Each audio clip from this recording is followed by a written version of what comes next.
Hi, good afternoon. My name is Jennifer Saldana.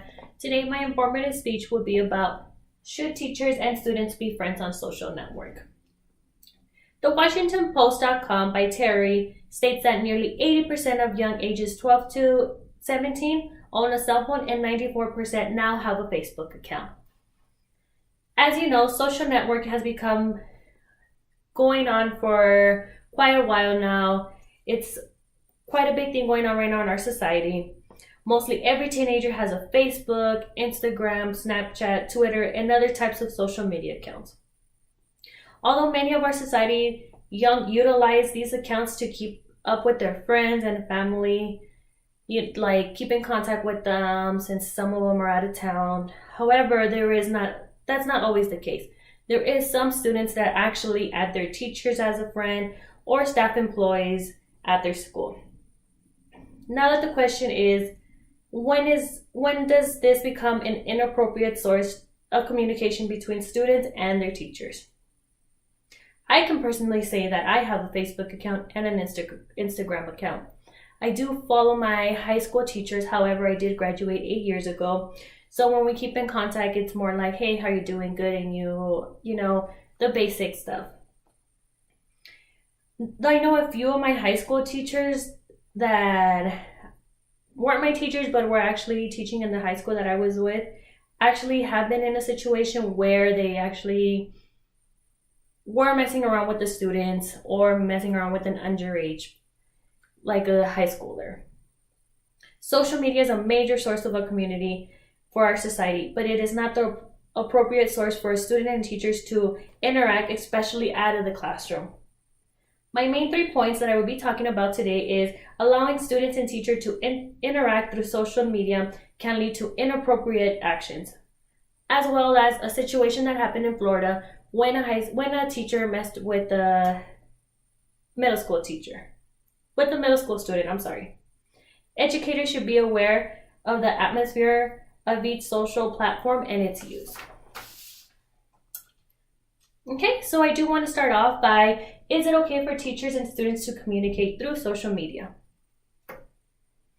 Okay, if a teacher forgets to tell their student something, my point of view is don't remind them through social media, through their Facebook account or Instagram, letting them know, hey, this is due tomorrow. I think the proper way a teacher should communicate with their student is, give them access to an email that's all the students can actually get in. Or for example, we get into a Blackboard and that's how we communicate with our professor. School should be responsible in making sure a teacher is communicating with the student in a proper way. TheNewsTimes.com by Christy Ose states that many educators, those under the age of 30, not only have a Facebook account, but see it easy for them to get a hold of students that can create a conflict. Okay? A major concern with this topic is that it can affect the educator. It can lead on to sexual inappropriate. USAToday.com by Lori Gramham states that teenagers don't realize that after adding a teacher on social network, that it could cause a shift on how a teacher may perform towards them. A teacher may not be following a student's post, but their everyday actions and the students living out of school. Teachers might send a message to a student regarding an assignment that's due. However, there is some students that can take it in a different way than how a teacher is actually trying to get her message across to the student. I do want to show you guys a few maps here, graphs. Like for example, here it says on social media on a daily basis, 14 to 17-year-old students actually get on their social media at least 73% daily. 12 to 13-year-old, 52%. And mostly, if you see the difference between these are boys and girls, the girls do have a high rate of their daily usage, which is a 75%.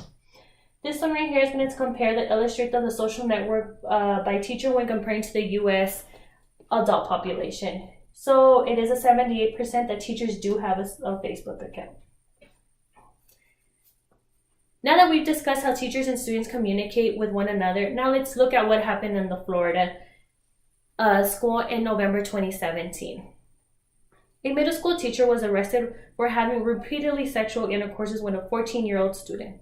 It all started when the 14-year-old student and the teacher added each other on Instagram. Since the students logged into his Instagram on her personal phone, she didn't log him out, so she thought that was an easy way for her to message him.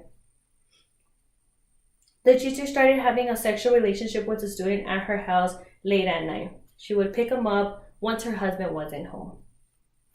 The teacher would also buy the student marijuana in pipes so he can actually smoke it. Once the student actually told his parents what was going on, the teacher did get charged with 2 counts. Could all of this be prevented if he would have never logged into her cell phone? I believe so. The WashingtonPost.com by Terry states that in 2014, there were 781 reported cases of teachers and other school employees accused of sexual relationship with students. So now that we know a situation that happened between a teacher and a student, let's discuss a way that it could have all been avoided.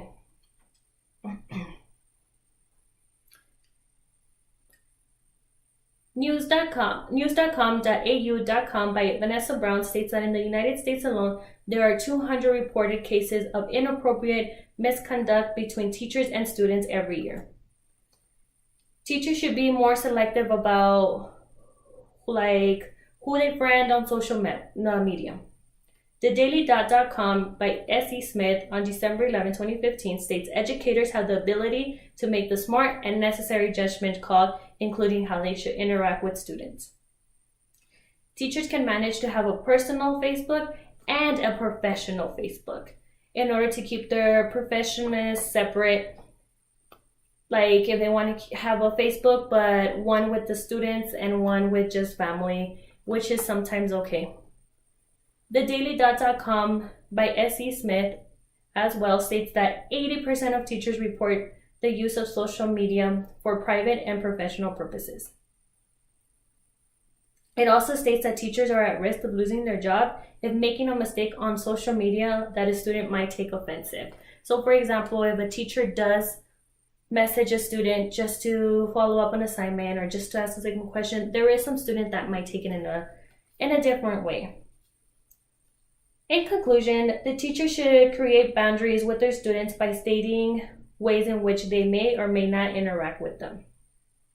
Although social media could be sources of communication for teachers and students, it should be performed professionally rather than social media to work around awkward or unprofessional interactions. Given the fact of how inappropriate social media has been utilized by teachers and students, it should be avoided at all costs. And it begins with the educator's ability to understand the atmosphere of each social platform, whether it's a platform that should be kept private or public.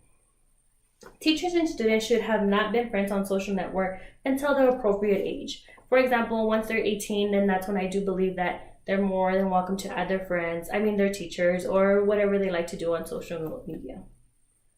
Due to the fact that so many teachers don't want to put their job in harm, but some students may see it another way when they communicate with their teacher. Well, that's my informative speech. Thank you guys so much for listening. Thank you.